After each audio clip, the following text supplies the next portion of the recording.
Hello, people of YouTube. This is Gray's Guitars. I am Steve Gray, and Gibson just dropped not a new model, but a throwback from 40 years ago from the 80s. Cult classic, kind of a super strat, if you will, a Victory model. So I know there was different versions of the Victory model. If you are hoping for a tremolo or a Floyd Rose, Kramer Floyd Rose, I am sorry to disappoint you. You are not getting it. Me, I don't really care because I don't like those. So, created in response to players' requests for the return of this 80s era cult favorite, Gibson challenged Super Strat and PRS vibes as it revives its Victory model for the first time in 40 years. It's kind of neat that they're bringing back some of these older models that we have not seen in a very long time. Fender's kind of been doing that too with the Lead series. I think that was a year or two ago that came out. The Victory's revival was first teased late last year, and the offset double cut has been rebooted with a few choice tweaks.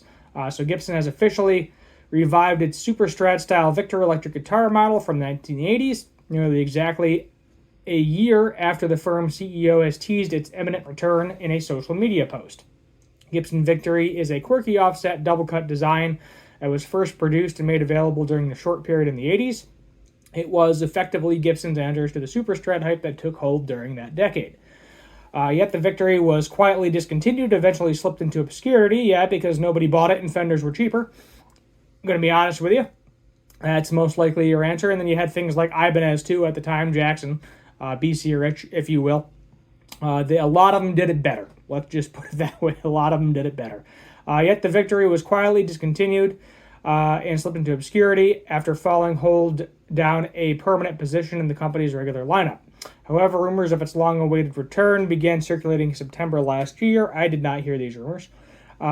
When Caesar was snapped playing one live on stage at the Pilgrimage Festival with Better Than Ezra.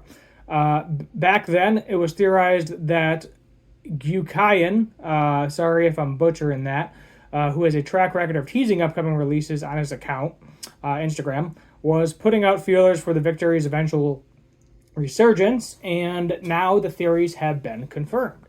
The returning Victory, as Gibson explains, was created in response to player request for the return of this 80 era's cult favorite. It carries the DNA of the original with enhanced features. I'm not sure what those enhanced features are, but I'm sure they will tell us. At its core, the Victory features a newly contoured double-cut mahogany body with a satin nitro lacquer finish, as well as a mahogany neck that's topped with a 24-fret, there you go, ebony fretboard. Other key components include the 25.5-inch scale length, a slim taper profile neck, a Graphtec nut, and an acrylic dot inlays. Now, I would say this is more of a modern guitar, even though it's not because it was made in the 80s. But this is something, especially a lot of metal players, heavy rock guys, will really like this thing because a lot of people like 24 frets combined with a 25.5-inch scale length, and that's exactly what this is. And this is something different. It's not your typical Fender, your typical Ibanez, or your typical Jackson, BC Rich, if you will. It's something a little bit different. The shape's a little different too. Now, the headstock is not the same as the original. They went with an Explorer headstock, most likely because it's probably just easier to produce more Explorer necks as opposed to creating a whole new headstock for this thing. At least that's my guess. So, acrylic dot inlays. So, I love this finish right here. This one is doing it for me. So, hardware-wise, a Gibson standard top bar tailpiece, 2-pneumatic bridge. Combo makes this cut, while the Explorer-style headstock, another update on the original model, is dressed with Grover Mini Romatic tuners.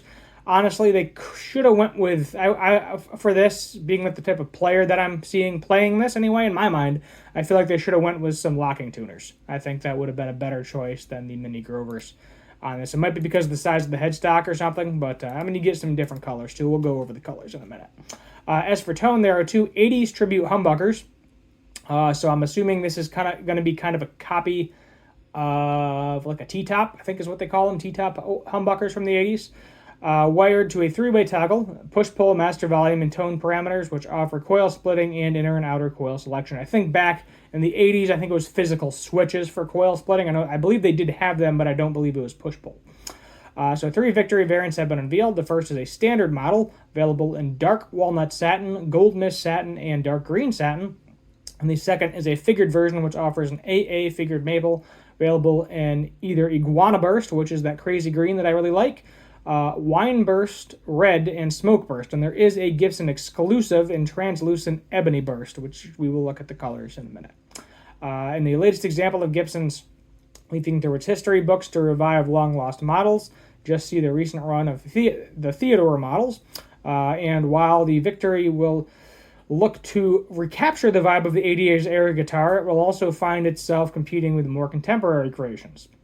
To that end, the Victory carries a certain PRS flair that can be particularly compared to the Vela, which was also recently revealed. The Victory model starts at $1,999, $2,000. Head over to Gibson. Compared to the Vela, I'm curious what that is.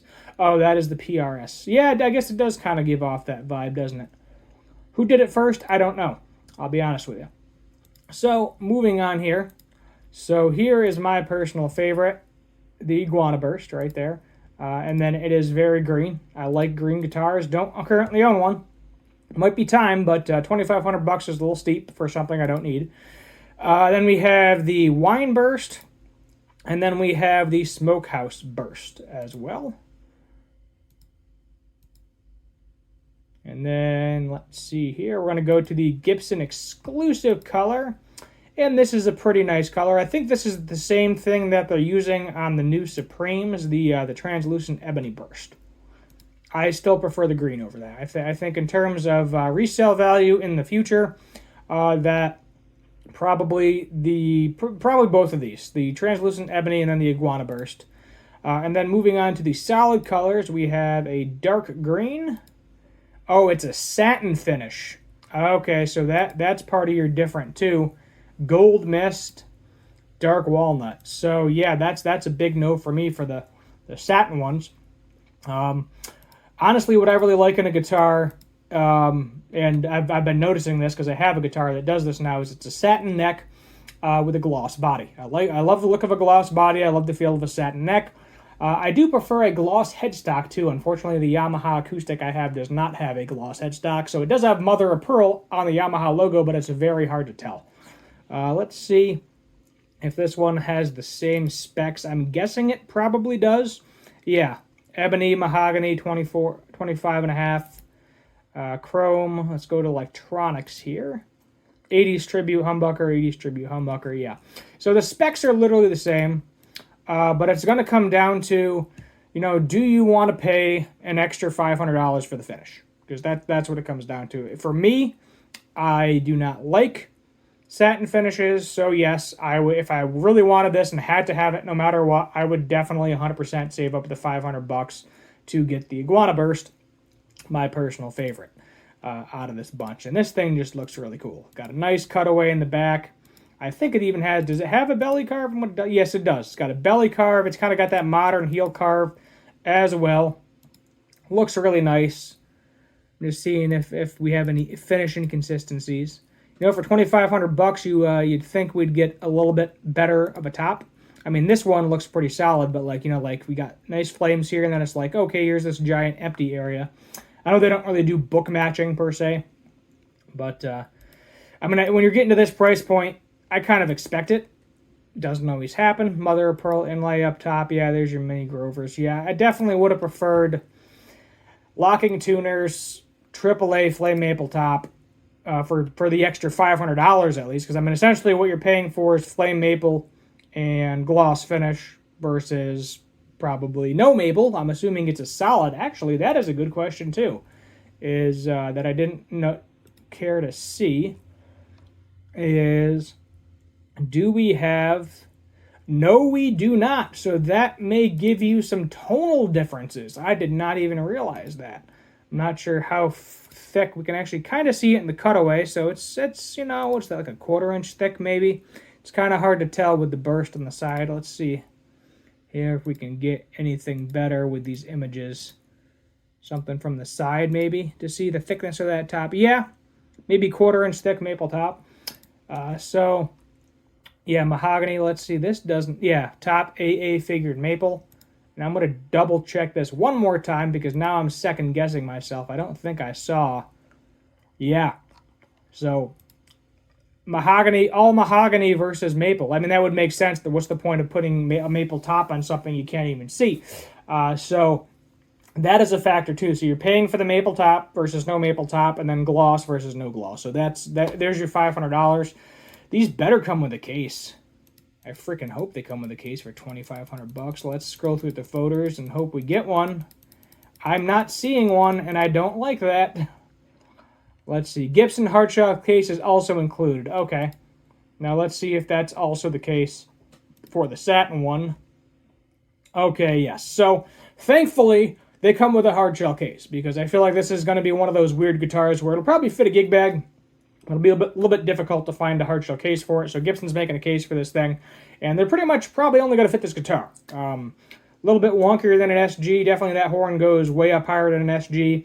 And I think longer than a Les Paul as well. So this is probably going to be a brand new case they got to make for these. But cool guitar, kind of expensive. In terms of originals, you can get originals cheaper. I don't want to drag this video out too much longer. But if we just do Gibson Victory real quick before the video ends here. I go to shopping. So you can get old ones, a little bit different configurations, for about $1,500. So that is something to keep in mind too. I don't believe they ever did an iguana finish, to my knowledge, but that's something to keep in mind, is you don't have to buy this thing directly. It looks like also possibly bolt-on necks. Shall we click on the one? You know, let's keep going. We're going to keep going here for a minute. No, this one does have a set neck. But that is, you know, they had a different pickup configuration here too, different headstock.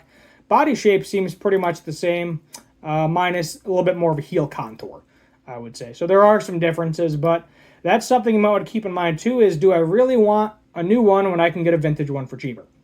So, you know, that's something to keep in mind. Sorry for repeating that like 20 times. But that's it. We're done. Subscribe. Notification bell, like, share, comment. Let me know what you want to see for future guitar and music related content. At some point, I'm going to release that video that I have in unlisted forever, because I keep finding cool news to report, so I want to report it when I got it. But it's the cheapest Epiphone versus the most expensive Gibson. I think that'll be a cool video, and hopefully get some good views. But until next time, subscribe yet again, and as always, thanks for watching.